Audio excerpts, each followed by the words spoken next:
I said many times that the bottom will likely be somewhere between 45,000 and 35,000, at least below 60K between September, October, a year after the top in October of 2025. You see this here from a video from last year when Bitcoin bottoms and the Zone smart money watches.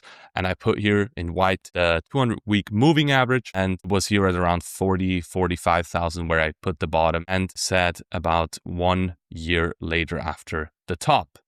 But recently, a few weeks ago, I've said the following. That said, we are not married to a single prediction. Bitcoin can always move lower and the bottoming move can also be front run. I've said that in previous videos too. I said that, yes, we make a forecast, make a prediction. It's likely that Bitcoin will bottom again a year later like it always did. But that is a dangerous path. If you believe that and everyone starts believing that, it will be front run by the majority. So they buy before. Historically, Bitcoin has always bottomed exactly a year later, well, plus minus a few weeks. And I say more people are now starting to expect a September or October bottom. When too many participants focus on the same window, you have to stay careful. We do not buy simply because a date on the calendar matches our base case.